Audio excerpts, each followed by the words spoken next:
roach running across the goddamn. Caught your ass. Come here, motherfucker. That's what you do to roaches when you catch them. Grab them by the feet and smoke their ass. This was a roach. I seen that motherfucker running across the goddamn. I was like, what the fuck?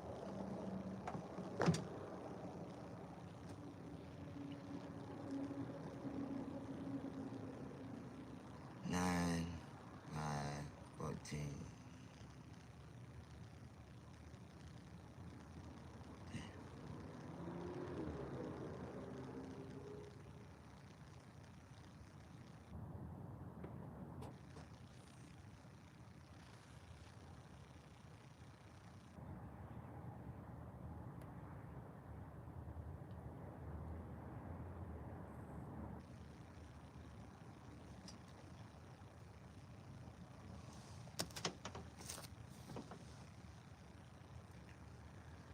Y'all know what's going on today?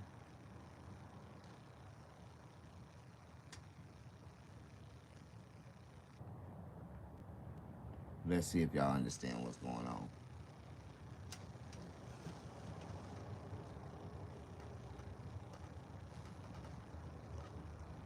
Total check because white collar crime. They getting a kickback off of all the stuff that they been doing for all these years. Most of it been Democrats. See, Republicans are straight up businessmen. They got businesses. They investors. They like to, they like to capitalize. Ain't nothing wrong with being capitalized. See, the Democrats, they break the law to capitalize.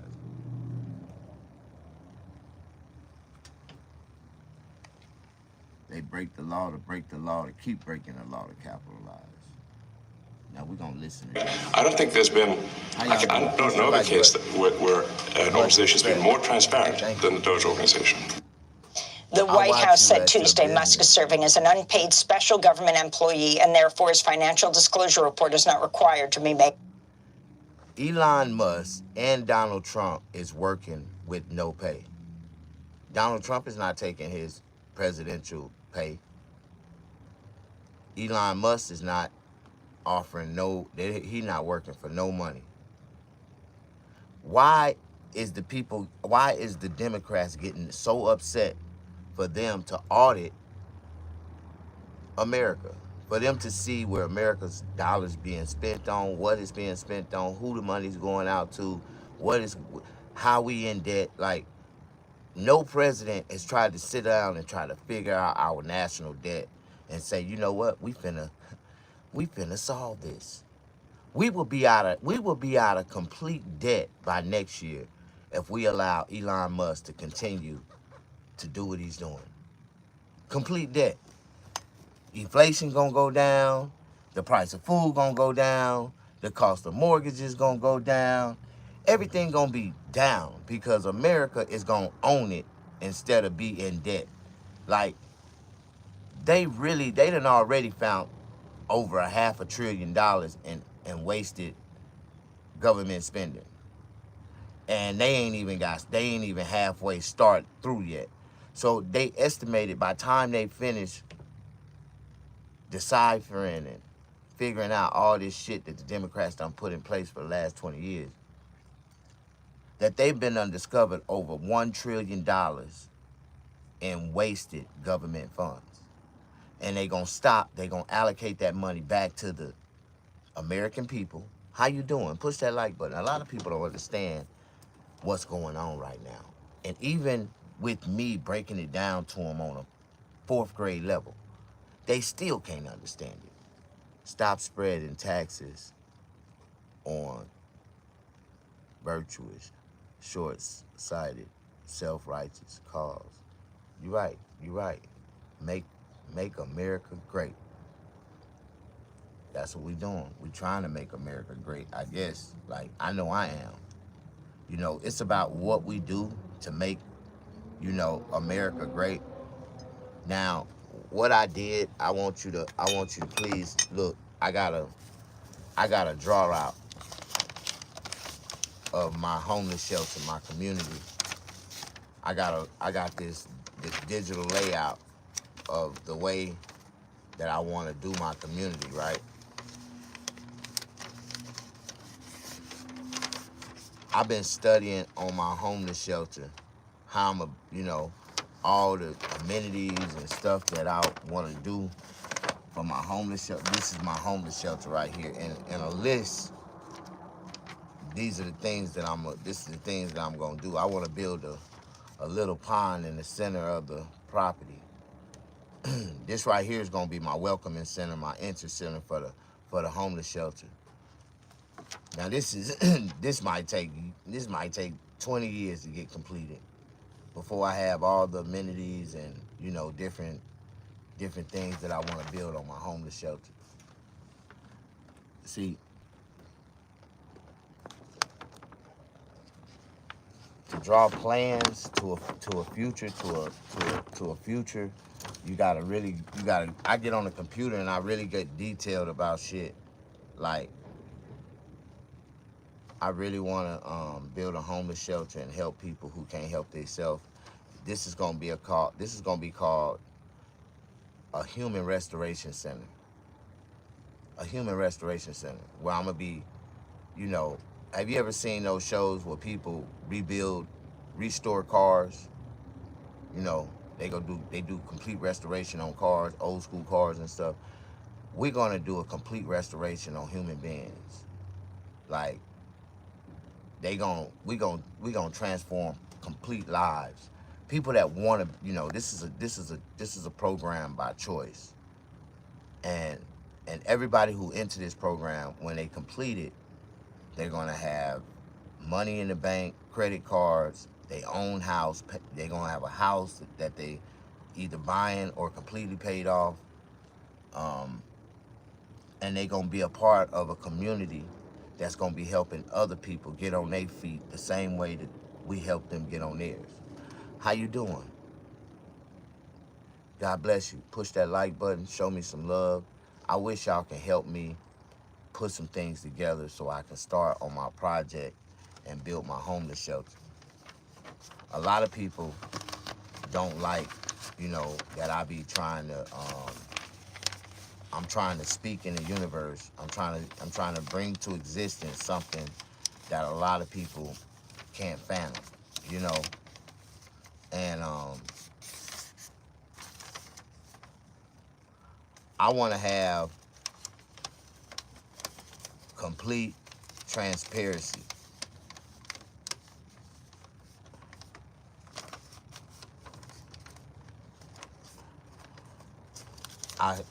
I got 10 acres of land that I'm trying to purchase. And on that 10 acres of land, I'm trying to build a small community, housing community that can withstand, where people can have an opportunity to be able to afford life and move on and get on their feet. You know what I mean? I want to buy these boxable. These are like foldable houses that they have on Amazon. They like $8,000 a piece, but they fold out. They got bathrooms. They got they got the whole little setup, and people can convert them, and we can convert them, make them more durable and stronger, and let people live in them, and we can sell them to them. And people can have a chance on home ownership. You know what I mean? God bless y'all. God bless y'all. I wonder, can y'all help me help some people that can't help themselves? We're gonna have a church, a community center, a worship center. How you doing? Push that like button. You don't want to make a 10-acre ghetto, though. No, I'm not. It'd never be that, brother. I was raised in a ghetto, and I always question my people to say, why when we have something, it gotta be ghetto? Why we can't build nothing that's luxurious, nice? It's the perception, and because it's desert land, it's going to be like a desert terrain that we're gonna set up a nice, oasis desert terrain. A lot of rocks, a lot of concrete. You don't need no more than that. It's like, gonna have cactus, gonna have, some desert plants out there. But I'm gonna take that piece of land and show people how they can let the land pay for itself first of all, and you can allow people to live on the land and help them establish housing and get on their feet, and you can build a whole community with people who wanted to live. Now you giving them a chance to live. Do you think they gonna fuck up when they start living? No, man. Some people just want a real chance at life, and the way society is made up, they would never get there.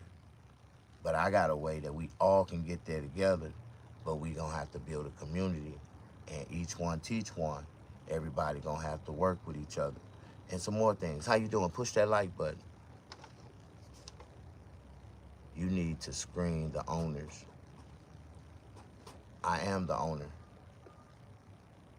I'ma screen my staff. I'ma screen the people that we allow in the community. You will have to be chosen, and it won't be just my decision to allow you to come and enter the community. Like, eventually, the people who helped me build it will be the people that help me govern it. And I might give people who ain't never had a position in their life, or, never been in a position in their life where they had, to govern something that they can call their own. You know what I mean? And if you let people or allow people to, how do you say, ease the burden of life responsibilities of having to being able to take care of themselves, once you teach them how they can take care of themselves, they will always want to stay that way. Thank you for pushing that like button. Show me some love. I'm just talking about my homeless shelter right now and what I'm trying to do, how I'm trying to build it out. Now, this right here is 10 acres of land, and I want to, I want to build what's this? A little pond. But it's going to be like a lake, because we're going to put fish in there. We're going to put fish. It's going to be tilapia. We're going to raise tilapia, where the community, if nothing else, you can go out to the lake and just drop your reel off on the side of the lake, and you'll be able to get free fish and just take it to your house and clean it and eat it. Like, I want to offer fish to the community. We build us a tilapia farm. We can sell it. We can let people come out there and buy it. We're going to put us some chickens out here and have a chicken farm. We're going to sell our own eggs. It's a lot of things that we can do in our community that can make revenue, give people skills, teach people how to have skills, aquaculture. But I want to open up a metalworks company where teach people how to weld and build things out of metal. I want to build some house on wheels, trailers. Like, I got a concept, I got a couple concepts that I want to explore and see if we can build some modern, cheap alternatives, for the homeless, for people, housing alternatives where people can afford to be able to purchase those and live, buy and lease, pay down and make a monthly payment, and they'll be able to live in those structures, and they'll be able to add to them, resell them, you know what I mean, buy something bigger. You got carpentry skills, I got carpentry skills, I got metalwork skills. I'm a jack of all trades, man. I can do anything that you can do. If you can build it with your hands, I can do it. Like, I done built houses before. I done did everything, man. Life is, about experience. And I know I can build a community because, I'm gonna take this lake, this river, this little pond that I want to build, and I want to build a river. It's gonna be like a circular river to go around it. And that river is gonna have a current flow and I'm gonna put a water turbine generator in there, and we're gonna get free electricity just out of the the turbulence of the water. I'm gonna show y'all how to, you know, not just to say just free electricity. It's gonna be electricity source, probably to, you know, feed some of the, you know, outdoor appliances and shit like that. You know what I mean? But I wanna. It's gonna be like a real creative spot for people who's artistic. You know, people who want to join the community. I want to build some earth homes. Have you ever heard of earth homes? I got an earth homes designs, and on this land, there's a place where we can place certain, we can allow, or we can build some earth homes, and it'll be a one little section, little area where earth homes will be built, and all the people who help build the earth homes, we help them, and we, you know, we can build these earth homes at a fraction of the cost. You know what I mean? You know what an earth home is? Where you're gonna get the water. We're gonna build a well. We're gonna drill a water. We're gonna drill a well. We're gonna drill a well. It's gonna be a well drilled on the property. And take the water. We're gonna feed the lake. Feed the lake. Gonna take a pump, feed the lake. You know, build a lake, and it's gonna be nice. It's gonna be nice, and it's gonna be it's you know, off the grid. Each one teach one. We're gonna have a I got this, you know, I'm like a science kid. I'm into electricity and everything, right? But I got this idea for a portable solar power station that you can create, and we'll be able to create them at a small efficient price. It ain't gonna kick for like 300 kilowatts, but it'll be enough to give people power.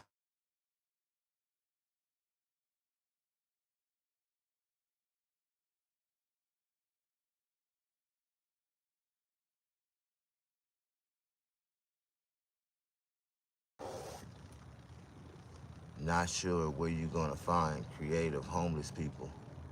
Man, bro, I done met some of the most. Can you hear me? Can y'all hear me? First of all, can y'all hear me? Testing, 1, 2. I done met some of the most intelligent people in the world that was homeless. They were so smart that they was dumb. You know what I mean?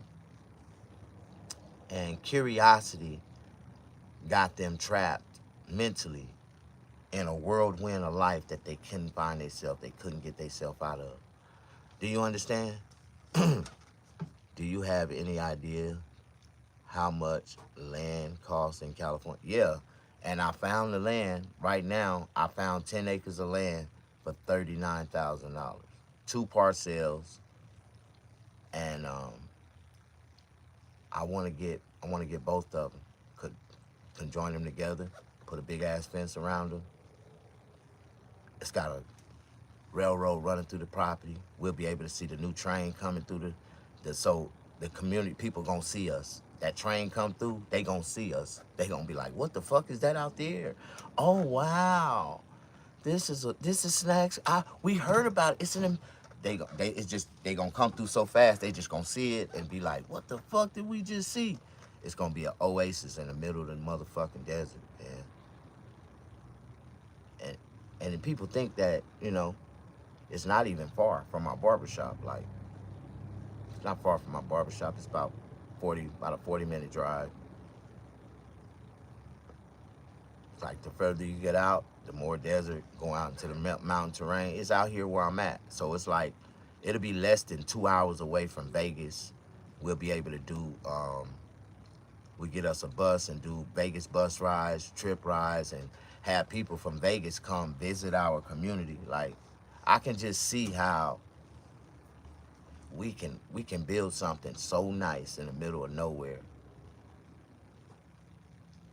Make people come out and see us from miles and miles away, and we'll be able to help people.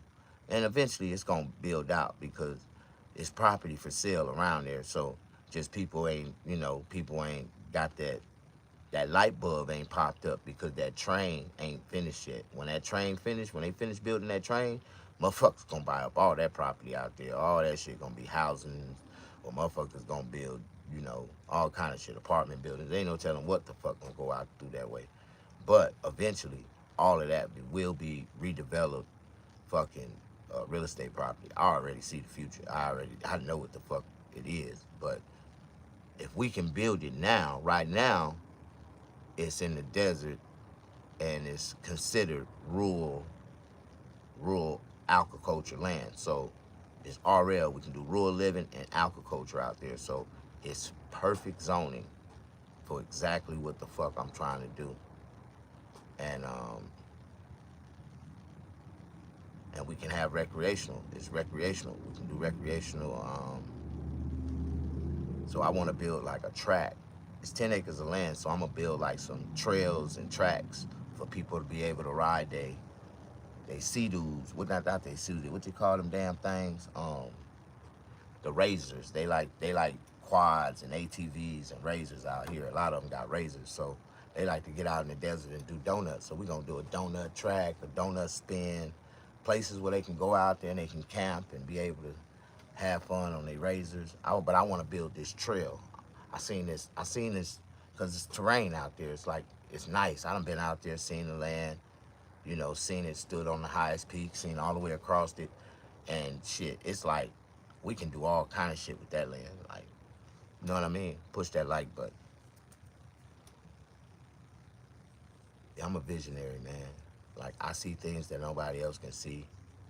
I understand how to,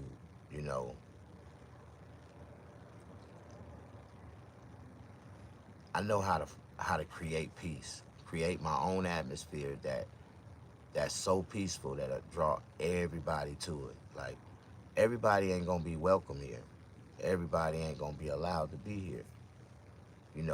First of all, it's no alcohol nowhere on the premises. I don't drink. I don't drink.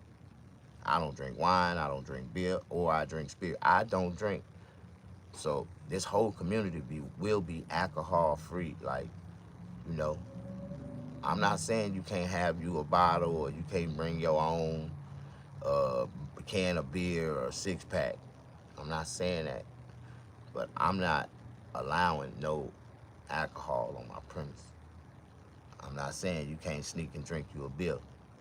As long as I don't know, then that's on you. But if you ever get out of control, you get drunk, spirits take over, you're gonna wake up off the property. Don't ask how, you can't come back. Like, it is what it is. Push that like button. A land in California is 12.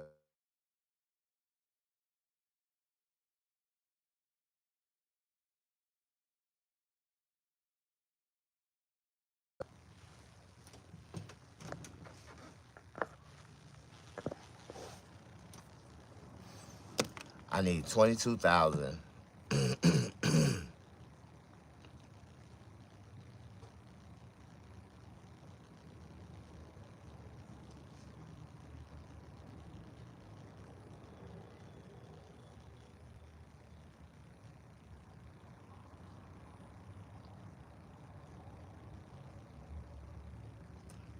To secure the first 5 acres.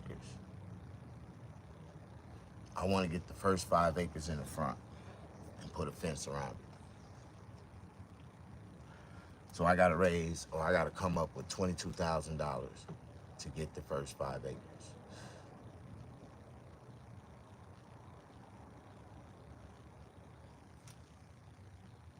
The second 5 acres, it has a possibility. It's already got a concrete slab on it, so it's a possibility that it may be a septic tank already out there. I don't know. But it used to be a house on the land, and it got tore down. But I wish I could just come up with all the money and just buy that. I need $40,000 to buy the whole 2 parcels.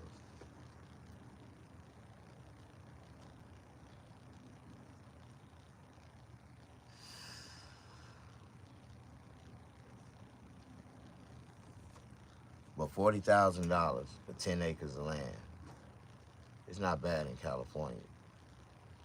And it is more land around it. I'm just focused on these two parcels that's connected together. That'll make sense, you know. If we add more to it, the other parcels are way larger and they want way more, you know. It's like 10 acres, 12 acres. They want way more. So it's like, but these are government parcel lands. This used to be, all this land has been released by the government and it's just in the middle of the desert, just sitting there. A lot of people don't see what I see. I can see I can help a lot of people get off the streets, build a community, get a bus, be able to bring them back to town, you know. I need like 5 boxables. Give me 5 boxables, I can create my little homeless shelter.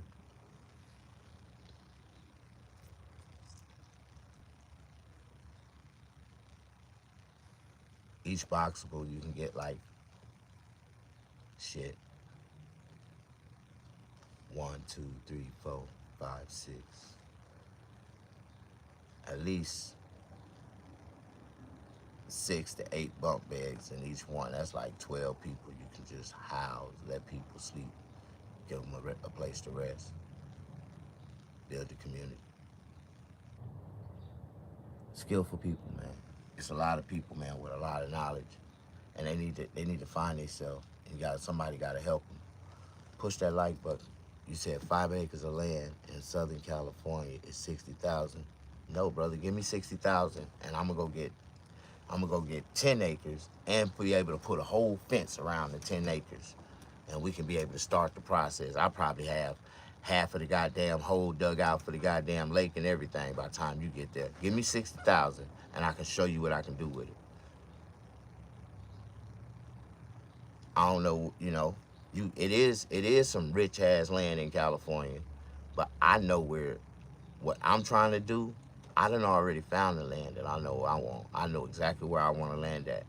I know exactly what's about to happen in this area with all the real estate. Right now, you don't see nothing.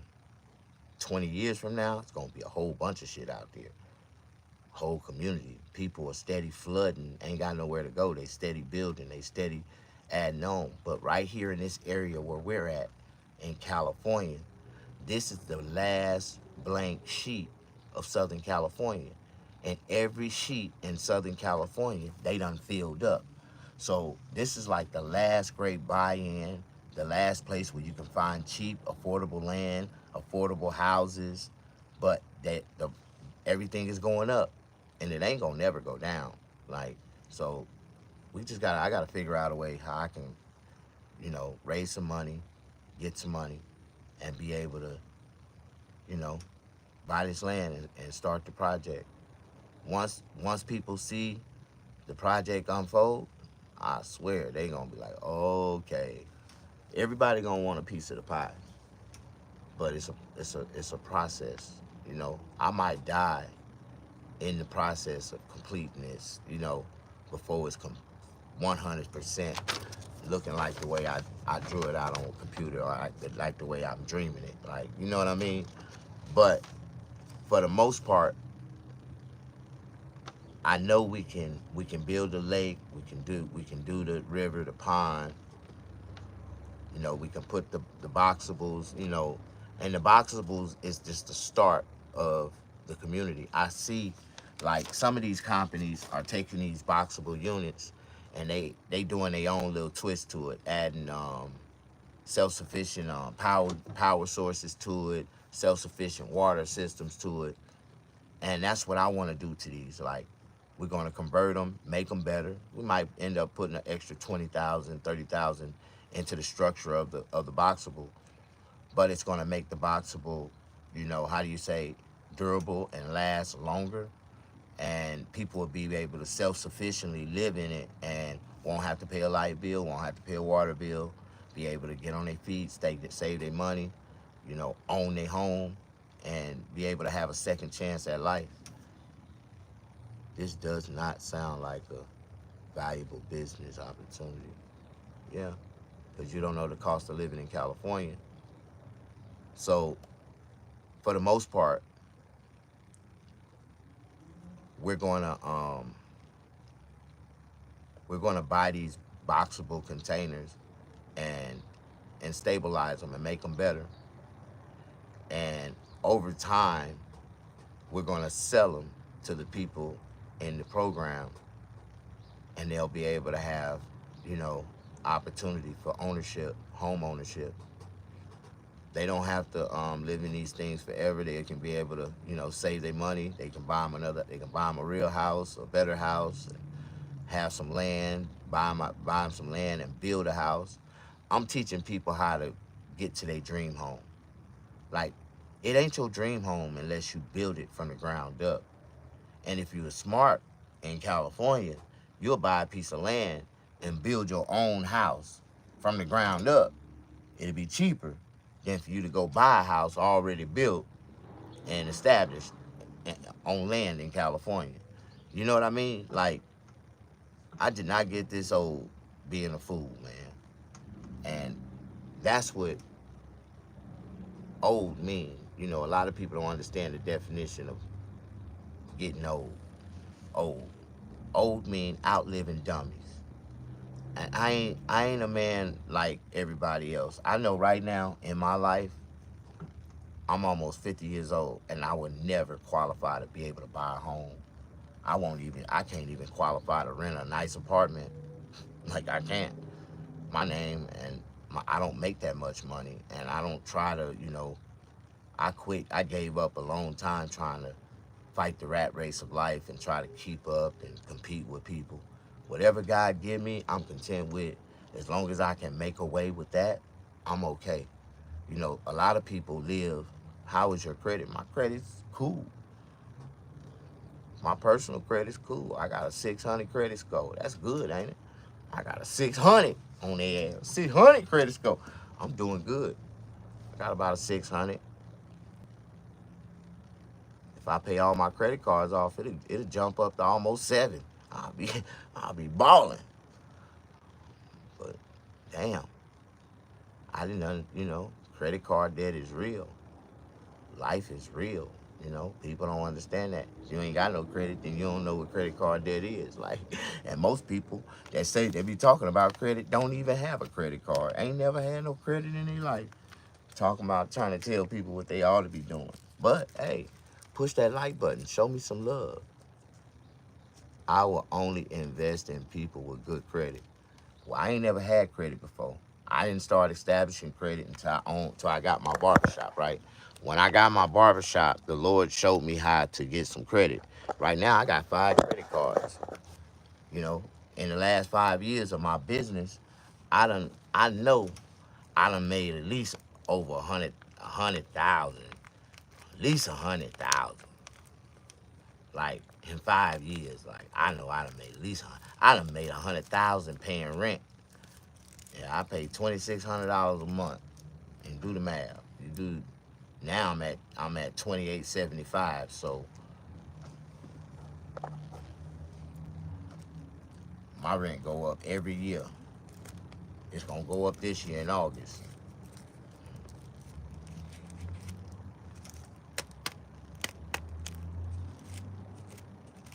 $2,675. I said 28, $2,675. So it's like it's gonna go up again. I gotta do the 3% on the $2,675. I gotta figure out how much it's gonna go up again in August. Shit just steady going up. You just lost your apartment last month. I didn't lose shit. I let it go. Big difference. You know, it isn't that I couldn't pay the rent. I just see that it's causing ripple effects in my life, man. And I'm not finna get to the point where I can't pay the rent in my shop because I'm trying to pay rent at an apartment that I never go to. And it's like, I really wish that I had the strength to just let it go. But because of establishment of credit in life, I need that address. I need that address to prove to the bank if I'm going to try to get a loan, if I'm going to try to get some type move forward with my life, I gotta have a physical address, right? I can't let that address go. I've been there for like 7 years now. So it's like, I feel good to say that I got a home that I've been at for 7 years. You know, even if I don't own it, I've been paying rent for the last 7 years. I could have let that place go a long time ago. I wish I would have. But it is what it is. I'm just trying, bro. You know, until my business take off, until I can get to the point where I can keep some of the money that I do make, I'll be okay. I spent every dollar. Every time I make some money, I end up spending it on this business. I just had to spend $1,800 on a light bill. So I'm still late paying the rent this month. I'm about $500 away. I get make about 500. I should make 500 Thanksgiving. What you call Valentine's Day coming up. So I got a rush coming up. Hopefully, it don't rain me out, but it's supposed to be raining. Goddamn, I don't know what the fuck, but I need to make 500 more so I can go on and pay the rent for this month, and I can move forward. And I have a couple more weeks to make the money, pay it again on the first. I'm struggling right now. This is what you call real struggling, life to life, from bill to bill, from check to check. If a motherfucker don't understand it, that mean they ain't doing it. That's, you know, I ain't mad at them. I'm living, and I ain't asking nobody for shit. I don't have a job. I don't know what it feels like. I ain't never worked, you know. And it's a lot of people out here that, you know, they don't want to work because they feel like they got an artistic skill that's supposed to take care of them for the rest of their life. I got an artistic skill that's supposed to take care of me for the rest of my life, but won't nobody allow me to use my talents. I'm a stand-up comedian, but ain't nobody booking me on no comedy shows nowhere on the world. On Thursday, Friday, Saturday, and Sunday nights, every weekend, I supposed to be somewhere in somebody's state, in one state somewhere. It's 50-something states in America. I'm supposed to be working my ass off, making money on stage, making people laugh, making people feel good, doing stand-up comedy. I've been on that level a long time ago. And the niggas that's on the level left me behind because they felt like I was too funny to be on to work with them. Like, but it is what it is. So I've been on ice for a little while. I've been on ice. And I feel like my real blessing is about to come. Because what I really truly want to do is travel the world and do stand-up comedy and make money and just feed it to my homeless shelter and go out and make more money and just feed it to my community. I should be able to build this whole community in less than 5 years. And this is, if I can build this in less than 5 years, I have like a $50 million compound with all kind of houses, units, helping people. Then I'd be damn near just giving the shit away. Like, I wouldn't give a fuck. But right now, I'm homeless as a fuck. Like, I sleep in front of my business every night. I don't have to, but I do. You know, I could ride around the corner and sleep in front of Food for Less or the what you call it? Or the Planet Fitness. But I'm too bougie for Planet Fitness. I go to 24-hour fitness and take a shower. How you doing? Push the like button. I sometimes try to listen to MAGA supporters. First of all, just because I wear this hat don't mean I support the bullshit that the government is doing. I've been to prison 6 times in my life, and I done served over 17 years of my life behind prison walls. Do you think that the government is making any type of rules or any type of programs that's going to benefit a person like me? Do at the J Spot. Do you know who I am? I'm like one of the last great comedians from the J Spot era.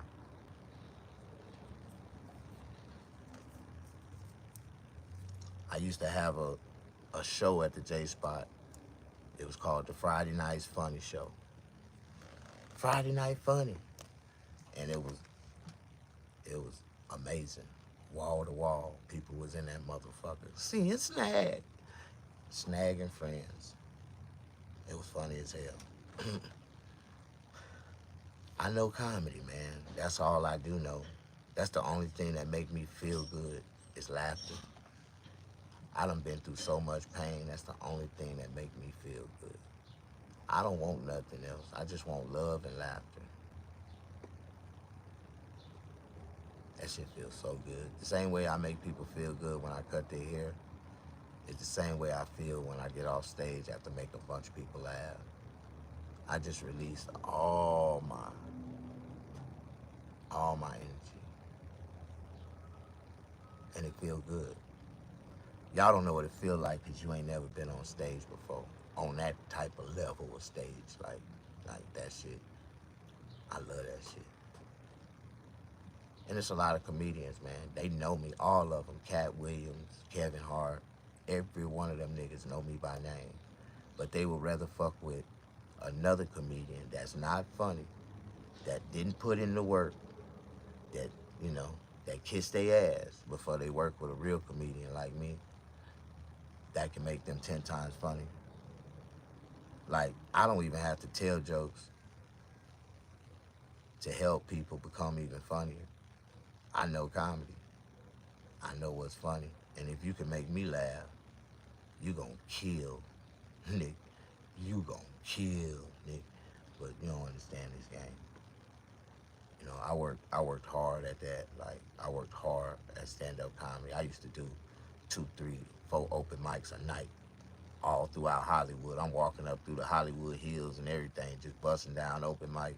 You know, there's so many comedians and actors that really know me by name. Like, they used to have a spot in Hollywood, West Hollywood, called Marty's. And Marty's was like a frat house for comedians and actors, comedy actors. People wanted to, you know, come in and work on their material. And I met so many, you know, good people in there, you know. I ain't never met nobody bad. Everybody accepted me, you know, everybody. Hey, Snack. You know, it was like a little place. And Marty used to let the comedians sleep on the floor at night. So it was like a safe haven for a lot of comedians that was homeless. And, you know, they didn't have nowhere else to go, so they'd sleep on the floor. They got a shower in there. I went in there and just used the shower. I pulled my RV right in front of it. Bam! I used to have an RV in Hollywood. My little Toyota. Oh my God! I had a Toyota with some 22s on it.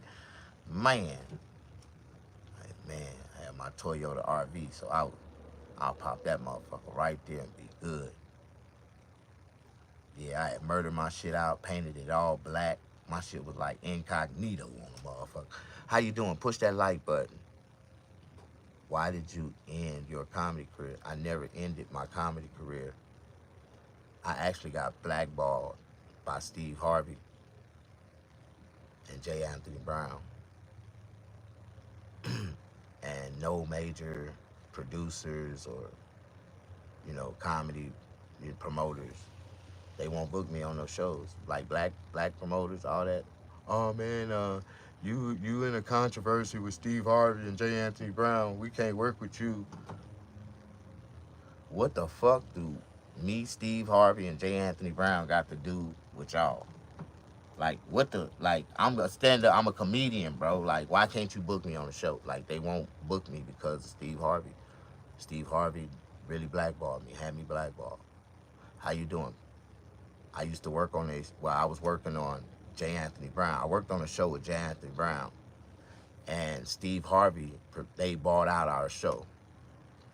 And the day we were supposed to do a meeting and talk about the details of our positions on the show, when Steve Harvey tried to come into the room, I got starstruck and I jumped up. I was like, Steve! And he got scared, man. Jumped back towards the door, ran out the room, and security came into the room and they escorted me out. And they told me, you know, to leave the premises. And I had to leave. I'm like, what the fuck? I thought I was supposed to be in a meeting. We're supposed to be having a meeting for the show. You've been expelled. Then I got an email and said that I was no longer needed for the show. And I helped J. Anthony Brown build his show from the ground up. Like, it took us like 3 years, 4 years to, we shot episodes for like 3 years straight. And he kept on telling me, you know, you gotta build this up so we can sell it, we can pitch the show, and all we gotta do is this, and come in and And because I was a unestablished comedian, I didn't have SAG. Didn't have no SAG stamps. I wasn't an actor. I didn't have a PR firm. I didn't have an agent. I didn't have a manager.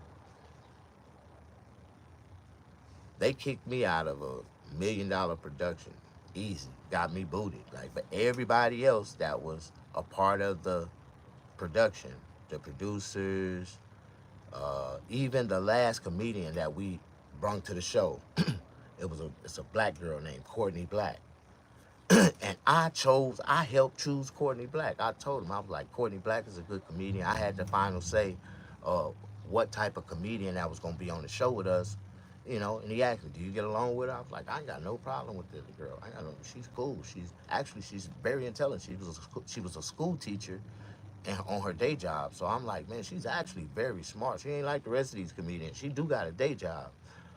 And I gave good word for that lady, and now she's on the fucking Cheryl Underwood show. She be on TV. She have shows all throughout Hollywood.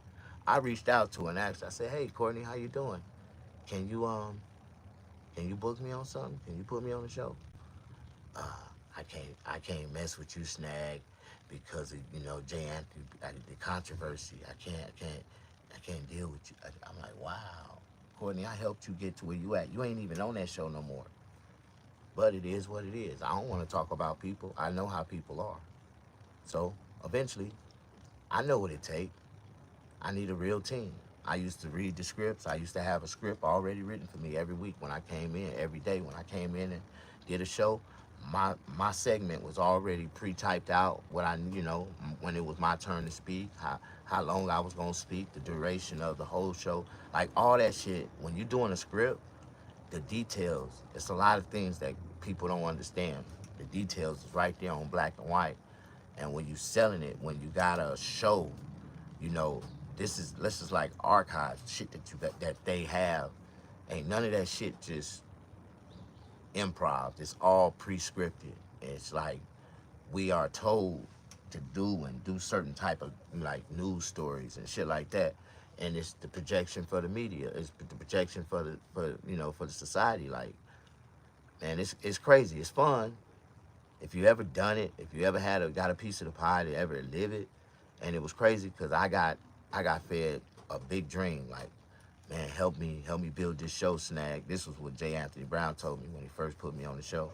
I'm gonna help you get out this motorhome, man. If nothing else, you'll be able to pay it forward and help another comedian, and you'll be able to tell your story. I'm like, for real. So they ended up selling the show to Jay Anthony Brown producers.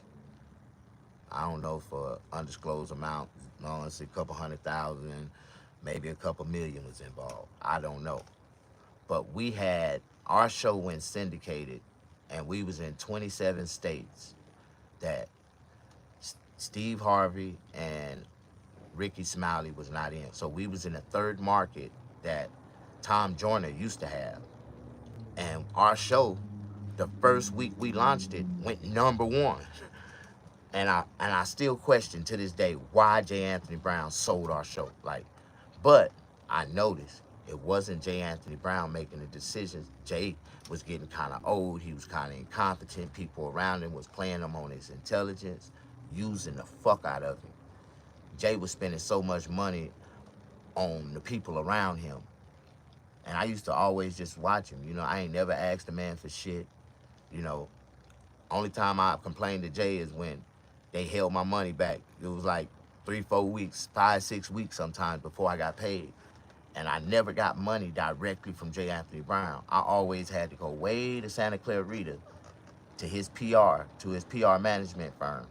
And they wrote me out in a check. And some kind of way, these fools filed my checks on their income tax, and they cut off my damn food stamps. I was so goddamn mad. They gonna say I had a job when I ain't never had a job in my life. Talking about you had a job. I did not have a job. These people just paying me to be on the radio, but I did not know they was gonna file that shit. But I never got, a lot of money. At one time, I think they only was paying me like $400 a week. So, but they might go 6, 8 weeks, 9 weeks without paying me. And that little $400 a week was enough, Jay told me, you know, was just gonna hold me by until we can sell the show goes syndicated, you'll get a real check, you'll get a contract, you're gonna be okay. And I never got that contract. I never got, you know, I never seen that day where I was gonna be okay.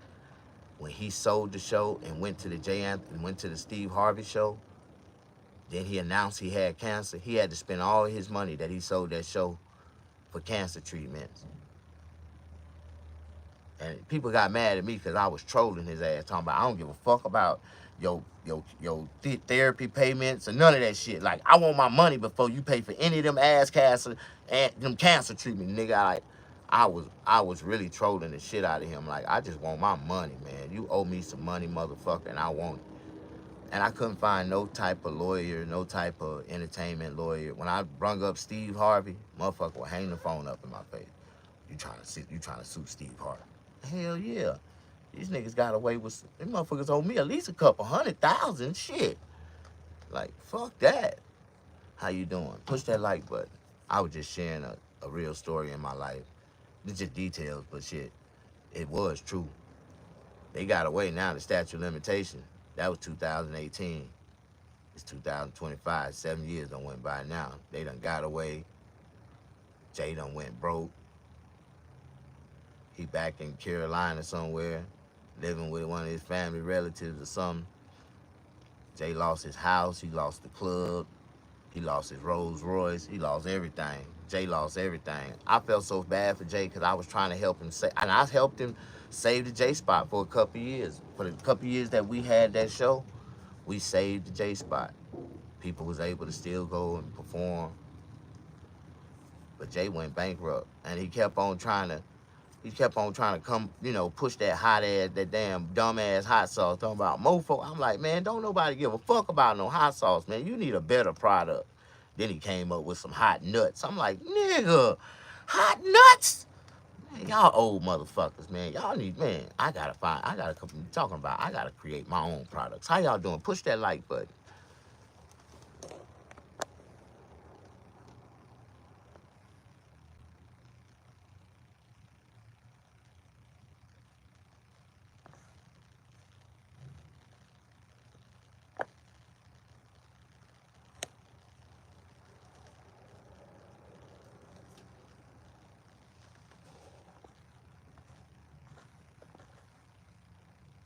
Yeah, I was voted the worst comedian in LA.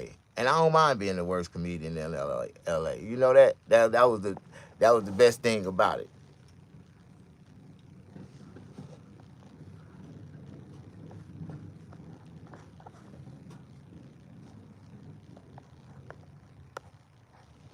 See, the good thing about life, you ain't gotta lie to live to kick it. A lot of people lie to live to kick it. I ain't never lied to live to kick it. You know, I always been that same nigga every day of my life. You know, some people, copycat people, and they wonder why they don't go that far because you copycatting somebody else's, you know, personality and image, something that you're not. I ain't mad at y'all. It's only Snaggerpuss. You know what I mean? And when I come authentic. I get on stage and just be myself. I ain't never tried to be the funniest comedian. I just tried to be a comedian. It's just fucked up that the only people that wouldn't and couldn't accept me as a comedian was my own black people. Them was the only people told me that I wasn't funny, that the shit that I was saying was stupid, and I ain't gonna never be shit. But the white comedians, oh man, you're funny. The Mexican comedians, oh man, I love you, Snag.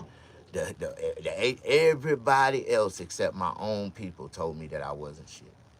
Ain't that about a bitch? So I ain't mad. That's why I continue to do me. I done did, you know, some big shows in the last few years, and I only go places that I'm, how do you say, that I'm wanted and I'm respected. You know what I mean? I know it's a lot of places, man, that I'm not wanted and I'm not respected, so I don't go to those places. Don't mind. put the live stream link up, Snagglepuss. I don't know how to do that. I don't know nothing about no damn. You know, I got an iPhone. Well, now I got an iPhone 18. Don't you see how the iPhone? I got an iPhone 18. Even though when I bought this phone, they said it's a 13. Every time they upgrade, I get the new upgrade. So it's just the shell. So I'll be like, man, you know, they be like, what's your iPhone? I'm like, I got the iPhone 18. What kind of iPhone you got? Oh, I got the iPhone. I got the iPhone 14. How you get a 14? Let me see. Oh, okay. I got an 18. Am I the only one that feel that way?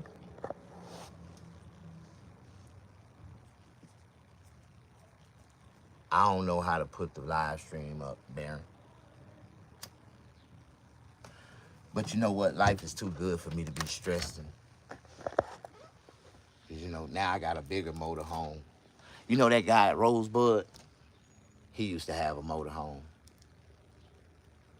And I tried to inspire him to fix his motorhome up. But his motorhome was raggedy. It was dirty and filthy.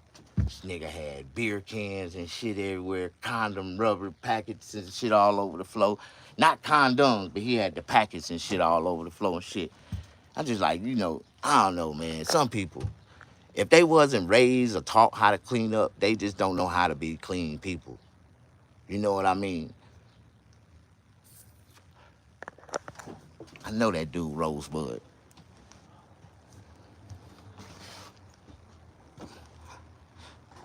He a troll, though. He be trolling. Him and this other dude, they be trolling my damn page. This dude named, I forgot his damn name. He had a whole bunch of trolls with him. I left them folks alone.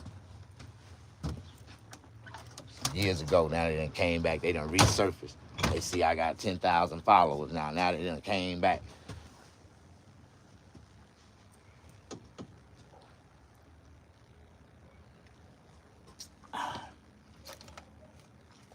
I was gonna go to the laundromat, but I ain't going no damn well now. I'm still stuck. I'm like, what the fuck? I'm gonna go to the laundromat tomorrow. I can't wait to Maxwell Chikubuso, the Zimbabwean inventor who claims to have created a free energy vehicle powered by Man, this dude right here is intelligent. These are the type of people. Return the stolen Butterfingers. I wish I can get him to come out here and network and work with me and help me build my community. No one lays a finger on your Butterfinger. I wish I can afford YouTube Premium where they wouldn't be throwing all these running these commercials down my throat. They be running these damn commercials down my throat. I can't afford YouTube Premium. Maxwell Chikubuso, the Zimbabwean inventor who claims to have created a free... Maxwell Chikubuso. This dude is very intelligent. I want to give him a free haircut. Vehicle powered by radio frequencies has been making headlines in his home country and across Africa. But why hasn't his invention broken the internet the way it would have if Elon Musk had unveiled something similar? Let me give you some of my reasons, but feel free to comment on some of your reasons. If you are not aware, this brilliant young Zimbabwean inventor officially launched his groundbreaking free energy vehicle on February 10th, and it's now available for purchase. His innovation is a microscopic energy device that Chikubuso designed, which converts naturally occurring radio frequencies into pure, usable energy. Unlike solar panels or electric batteries, this device doesn't rely on sunlight or periodic charging, but instead it taps into the endless supply of radio waves that surround us every day, transforming them into a continuous and infinite power source. This means the vehicle can operate indefinitely without the need for fuel, recharging, or any external input. But so far, this invention has not received a lot of attention outside of Zimbabwe, and I think these are some of the reasons. One of the biggest hurdles Maxwell faces is skepticism. His claims of creating a car that runs on radio waves, requiring no fuel or recharging, have been met with doubt from scientists, engineers, and even some within his own country. Critics argue that his invention defies the laws of physics, especially the first law of thermodynamics, which states that energy cannot be created or destroyed, only transformed. Maxwell's device, which supposedly converts ambient radio frequencies into usable energy to power a vehicle, raises questions about where this energy is coming from. If the device is generating more energy than it's taking in from radio waves, it would violate this fundamental law. Maxwell has not provided a clear explanation of how his technology circumvents this principle. Some speculate that his device might be tapping into an unknown or unconventional energy source, while others believe it could be a misinterpretation of how the energy is being harnessed. Until Maxwell provides a detailed scientific explanation or allows independent testing, the skepticism surrounding his invention will persist. But this skepticism... See, now white folks want to get his goddamn car and they want to break it down and they want to test it. They want to figure out his technology. It ain't their business. Now they talking about it might come from another power source. Where, he getting it from the aliens? The fuck? Isn't unique to Maxwell. African inventors often face an uphill battle when it comes to gaining global trust. The narrative that groundbreaking innovations can only come from Western countries like the US or Europe is deeply ingrained. When an African inventor claims to have achieved something extraordinary, the default reaction is often disbelief. Let's be honest. If Elon Musk had announced a car powered by radio waves that would be ready by 2035, the world would be in a frenzy. Headlines would dominate every major news outlet, and social media would explode with discussions. But when Maxwell Chikumbutso makes the same claim of a product that is available today without any promises that never come true like Elon Musk, the reaction is more of, nothing serious is happening over there. The science of scams. Why? Because the world still struggles to see African inventors as equals in the global innovation race. Yeah, they do. There's a subconscious bias that assumes African inventors lack the resources, donkey grain education, or falls infrastructure from the to create creator. something revolutionary. This bias We is unfair and harmful. Obey, It suppresses innovation and repent, discourages and talented bow. individuals in Africa Never from forget pursuing their ideas the unless they crown move to America or Europe. Maxwell's story and is a noon. perfect example of how African inventors are often overlooked, even when their work has the potential to change the world. You must be talking about the ultimatum that Israel done gave to Hamas. That Donald Trump, threw in the air.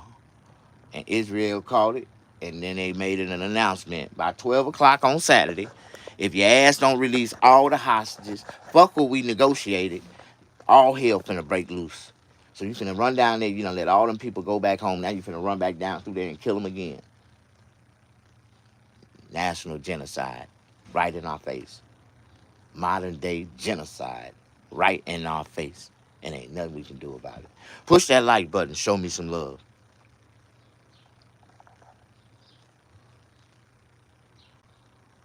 Put the live stream link up. I don't know the live stream. Black Rosebud. If you don't get your lying ass off the live, what's up, man? Ronnie Chinko. Dangu. Samu.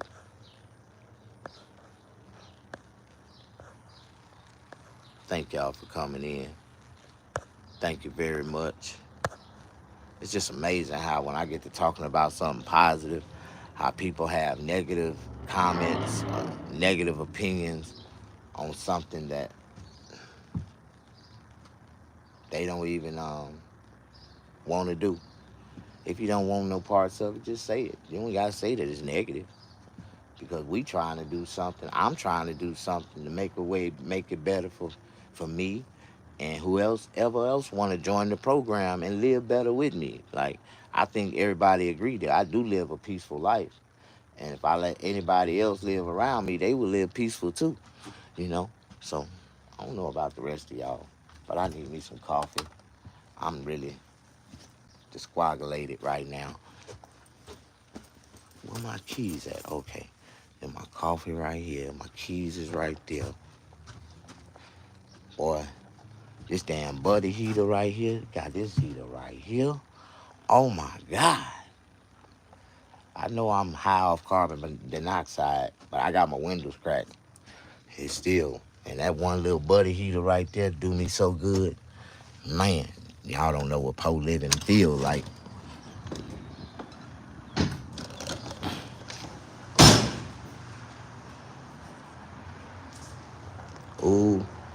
I got this fruit I put outside. It should be frozen now because it was cold as hell last night. This gonna be good to eat. Ooh, yeah, it's real cold. I'm gonna leave it right there. See, sometimes you gotta know how to use the nature for a refrigerator. Like some people, they ain't never had to use the nature for the refrigerator. Sometimes you use the nature for the refrigerator. Anytime it's under 30 degrees outside, I just run outside and put my food outside. Hey, you know what? This is a good way to get shit cold and warm and delicious.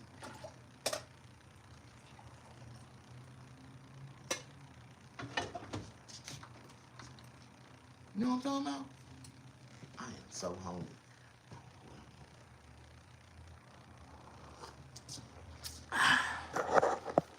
Man, life is too beautiful to be stressed out over nothing, man.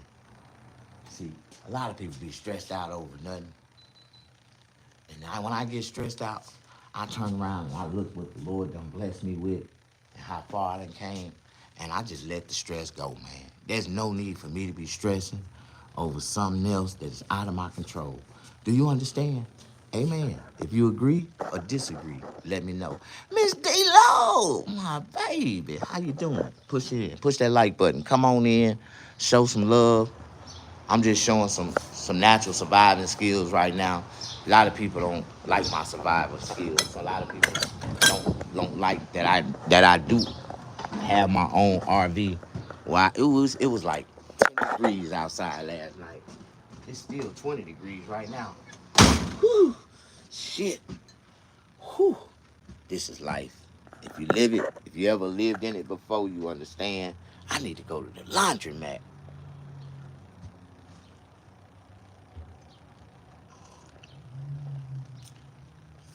Boy, I left that fruit outside. I said I was gonna eat that fruit. I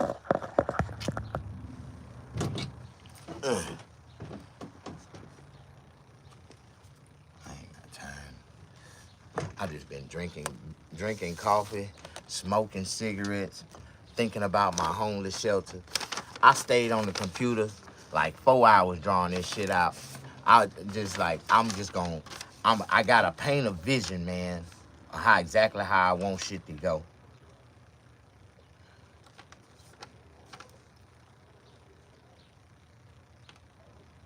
I'm gonna have a fish hatchery in the lake right there.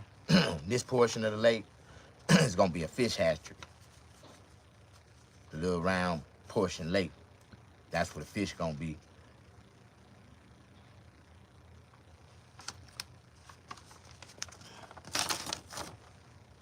That'd be nice though, wouldn't it?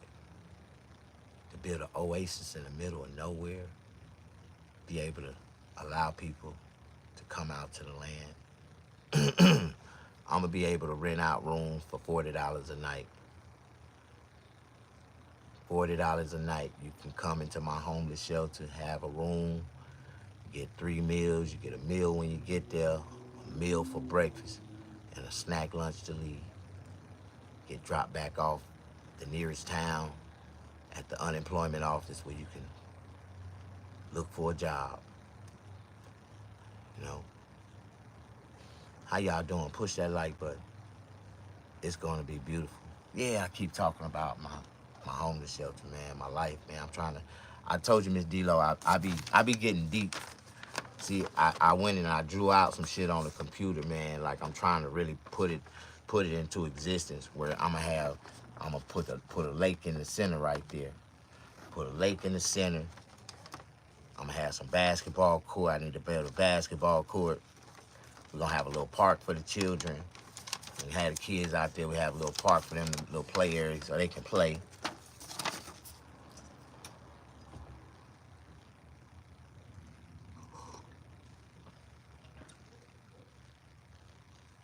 Yeah, in order for anything to come into existence, you gotta write it down, put it on paper.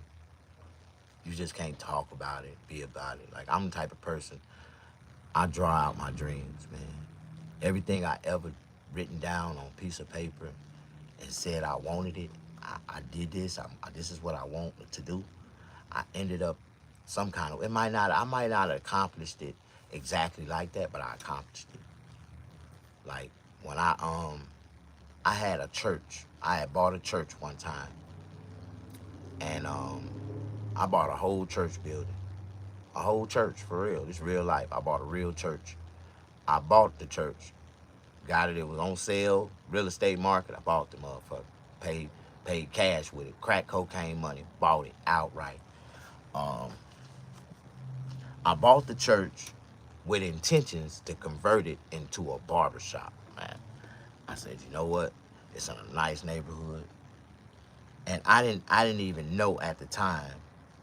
I thought that I could just buy a building and do what I wanted to do with it. I didn't know at the time that I had to, you know, understand the zonings of the areas that the buildings were sitting in, and that my zoning area was zoned residential. But I could have got a special exemption, but I had to go through the city council to get it. So I went through the process to get it through the city council, and I had to go to a city council meeting and go before the city council and present my business plans and what I wanted to do and how I was gonna make the community better and all this. And everybody know the you know, everybody know the power of a barbershop, what it does. But to white people, a barbershop is like a eyesore to the community.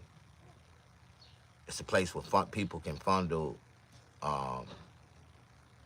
illegal cash and all this type of stuff, you know. She was telling me, yeah, like, and so the city council actually denied me from being able to convert it into a barbershop after I had already put like $40,000 into the building, had the barbershop already laid out, barber chairs in it, ready to rock and roll, and they told me I couldn't open it up.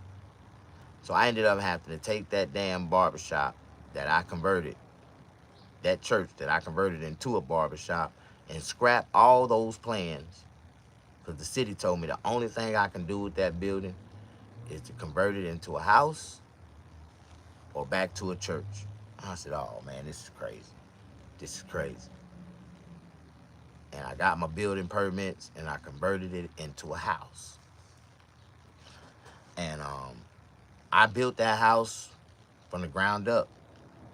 From the inside wall channels, I built it. Me and a crackhead. Every night we was in that motherfucker.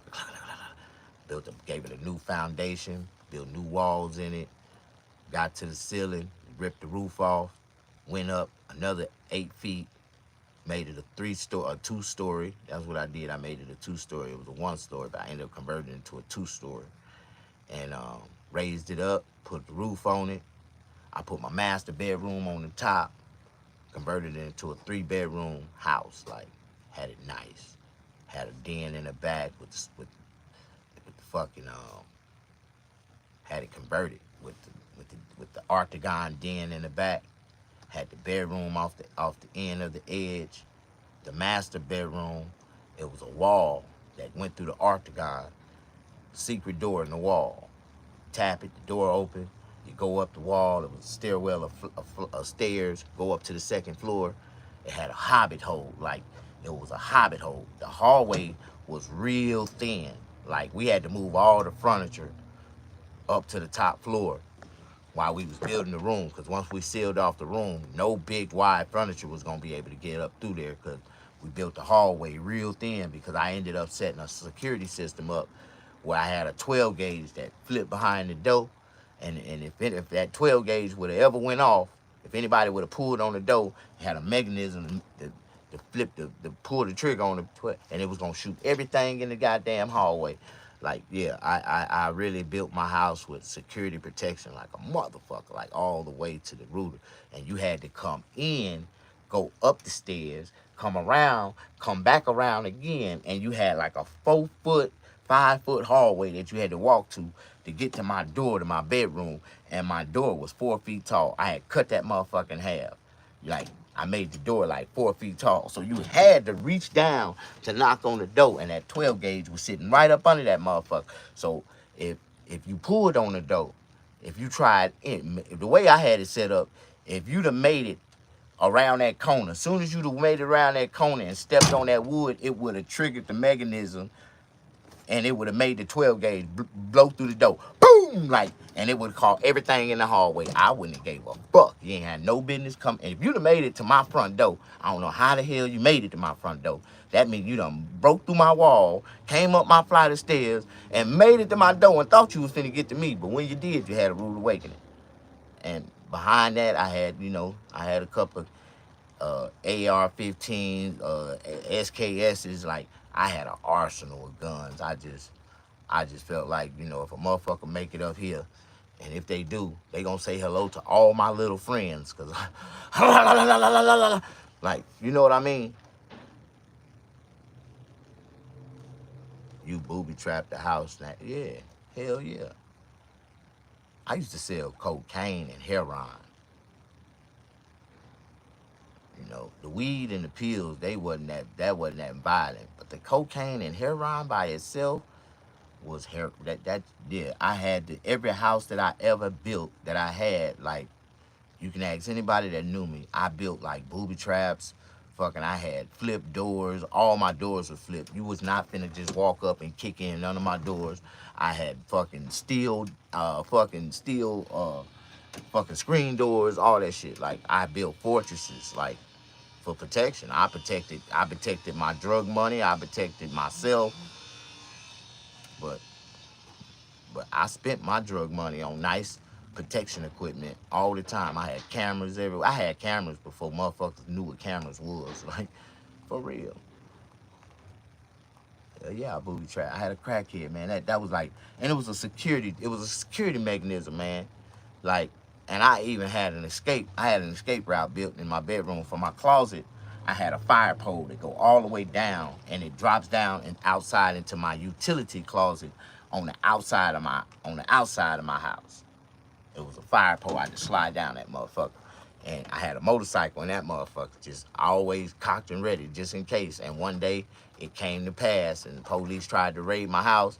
And when they raided, I came down my fire pole, jumped on my motorcycle, blah, blah, blah, blah, and bust up out that bitch sideways, running off. I ran over one of the police feet trying to come up out that motherfucker. Like, he's on the bike. Fuck y'all. Got the fuck on. But, that was the lifestyle that I lived, man. I done been in high-speed chases. I done lost hundreds and hundreds of thousands of dollars on flute ball shit. I used to hide money, and niggas would, follow me and watch me and go behind me and steal my money and shit. I ain't give a fuck, I ain't gonna lie, man. Life is what it is, man. You only live once, and you learn from experiences. Every time somebody stole from me, I just always told myself I wouldn't let it happen again. And it never did happen that way again. But, life will teach you more. It's other ways that you have to figure out in life how people can steal from you. And the more, life you live, the more life teach you how motherfuckers can get over on you, and I had to learn the hard way. I met a lady named Hirana. Her daddy named her because he was on heroin when she was conceived. I believe it.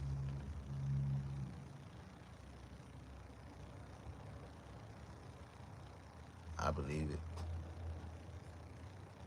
It's sad, man, because I had a lot of, addict baby friends when I was a kid. I used to call them crack baby friends, but they really was addict baby friends. Their parents was just addicts.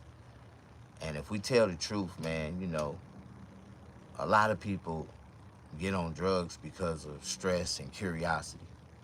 They really curious if the drug can take their mind away from what they going through. You know what I mean? And they find themselves wrapped in a circulation of life that they can't control. And it's out of their control once the devil really get their hands on them. You know what I mean? If you know what life is about, if you ever lost any time in your life, to lose time, you understand the way I think, the way I feel. I lost a lot of time. I lost 17 years that I cannot get back. Like, those was like probably my most productive years that I could have used in my life to really be productive in society. But now, I'm stuck in a box. forced to have to fend for myself, take care of myself, live for myself. And people said that I would never be able to do all this. I would never have shit. I would never be able to do this. I'd never be able to maintain. Like, so many people told me that shit a long time ago. And I laugh at them because they're the same ones that still working for somebody, talking about they broke in the middle of the month, struggling, being told where to go, what time they gotta be there. I control my whole life. What time I leave, what time I'm coming back, if I decide to leave. I control my whole life. A lot of people don't like that. A lot of people just don't like that. I don't know why they don't like me. Can anybody tell me why people don't like me when I'm a young? It's time to play Family Feud. Ebony. Okay, I'm gonna go to the laundromat tomorrow. I'm finna go get me something to eat now. I am hungry. I want me some eggs.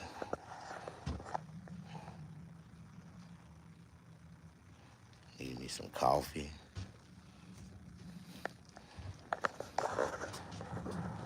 Okay, turn these lights off. Disconnect from the power grid.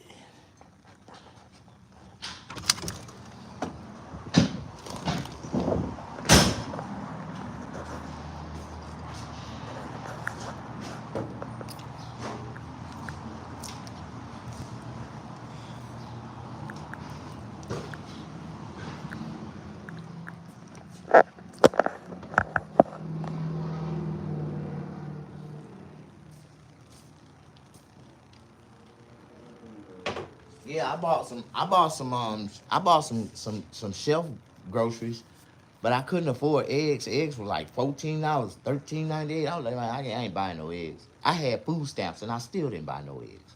I couldn't afford them. I hope, the restaurant ain't start going up on their prices for eggs. So I'm finna go over here and get me some eggs right now. I know where to get some eggs right now. And the only way I've been able to eat eggs and taste eggs is because of the restaurant. So I'm gonna go to this restaurant. I'm gonna get me some eggs, some hash browns, and some French toast. Am I the only one?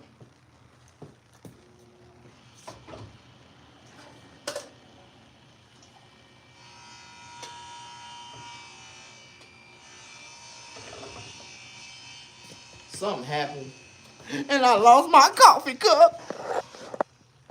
Dang. Hell yeah. Ain't that something? $14 for a dozen. That's like $1.25 an egg. That's like, goddamn. High as hell. All right.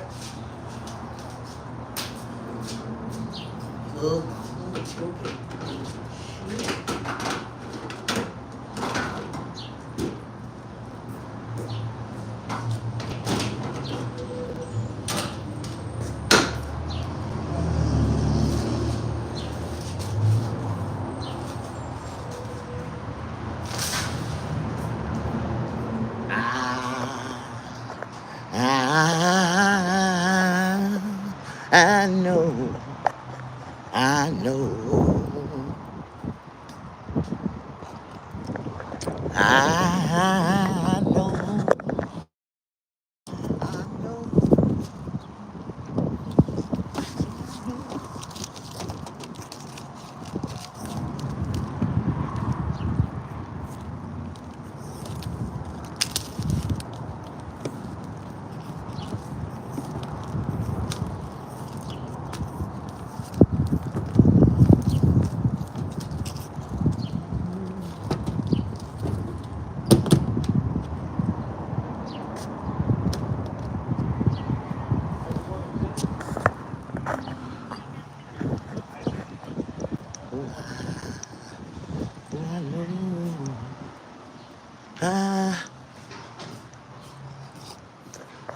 Oh man.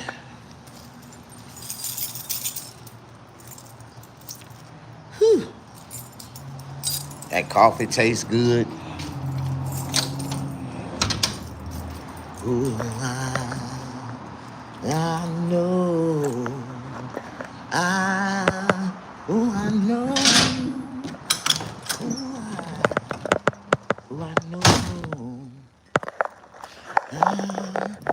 I know. Well, I feel like an old slave sometimes. Whew.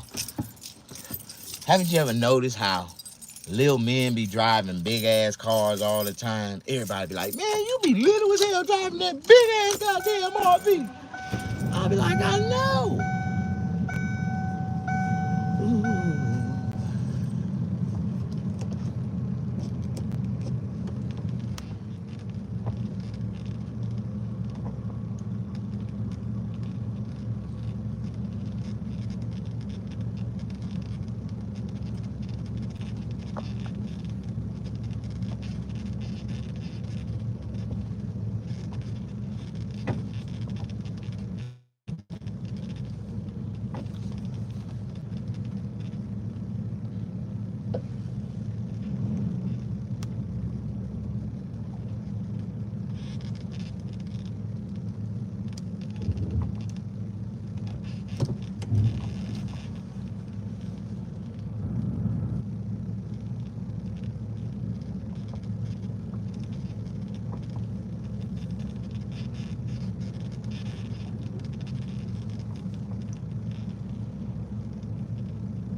You got a lot of swing one of these big motherfuckers.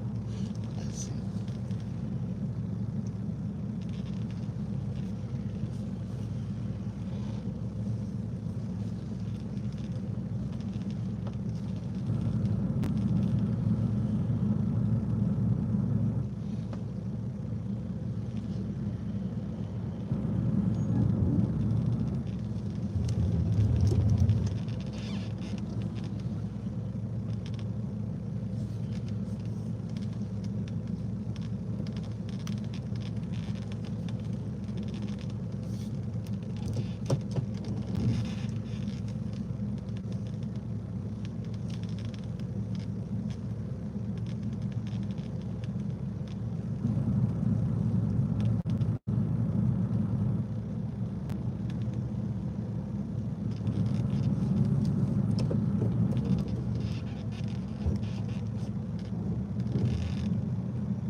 Yeah, they happens, you know. Cigarettes is almost as high as them. Eggs is almost high as cigarettes though. Eggs $14, cigarettes $25, $20 a pack. Shit. And they projected to go up 20 more percent. Shit, it's gonna get worse than that. Man, I was finna go somewhere. I was gonna go to the laundromat, but I ain't going nowhere. It's 10 o'clock. If I leave and go to the laundromat, it's gonna take me 30 minutes to get there, an hour just to get my clothes in the laundromat, in the spots. Then I'm gonna have to, I won't be able to get all. I like to go. If it open at 6 in the morning, I like to be sitting outside the laundromat at 5:45. Cause I want like 8 washers side by side, all of them together. All of them gonna be mine. At least 8 of them. I got like 7, 8 loads. Am I the only one? I am, because it's gonna rain in the morning. It's gonna be raining hard. So somebody gonna try to come today if they smart. Like for Valentine's Day, I want to get a haircut. Hopefully they gonna come today. So I'm gonna stick around trying to figure out a way to make me some extra dollars real quick. Shit. Today the 12th. It's a full moon tonight. Y'all gotta understand the energy that's gonna happen tonight. Do y'all know what type of energy this full moon is bringing? Yeah, it's a new energy. How y'all doing? Push that like button. Show me some love.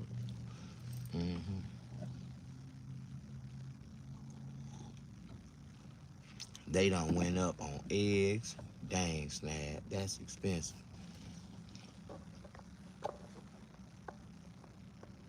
Werewolf energy. I met a lady named Heroina.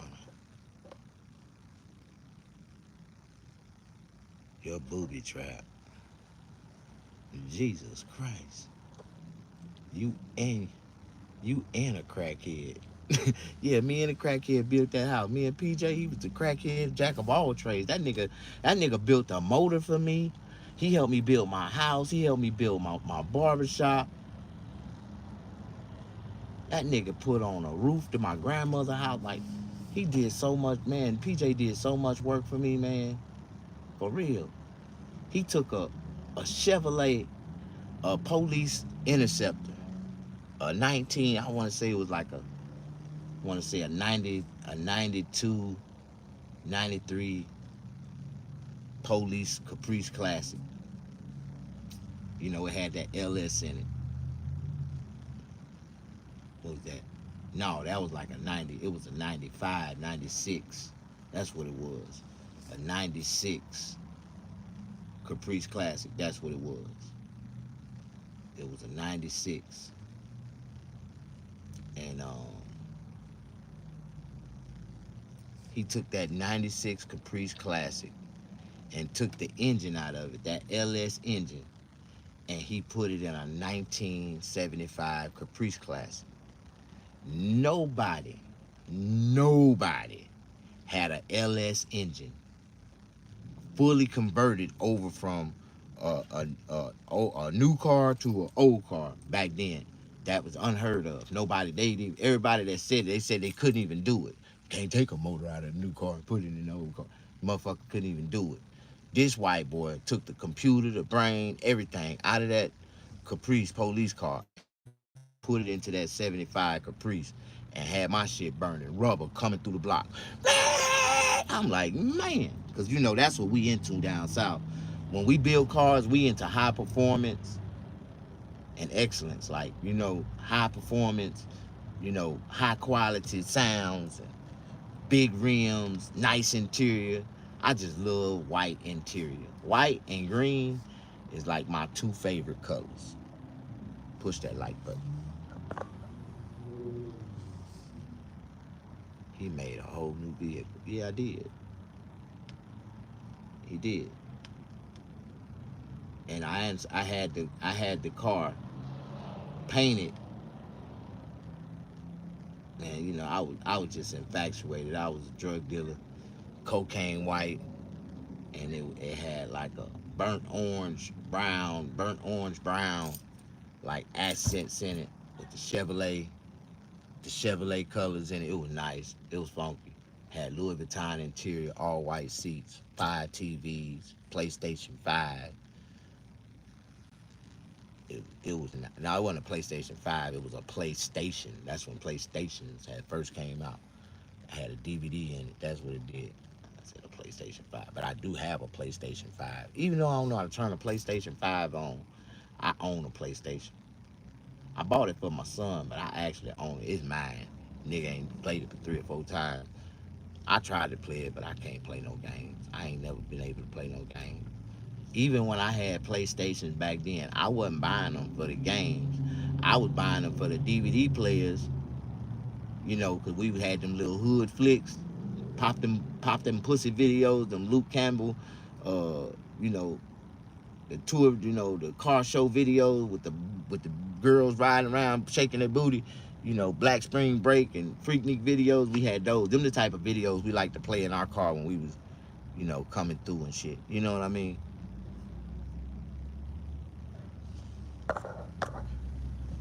All right, y'all. I see I done lost y'all attention. Y'all got the attention span worse than me.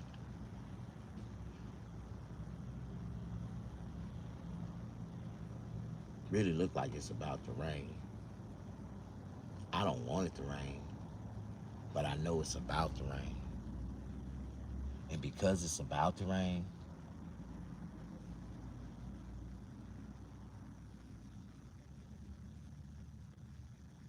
okay, I do have enough room.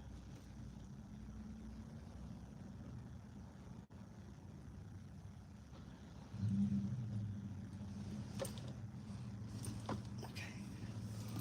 Boy, I am parked in between two palm trees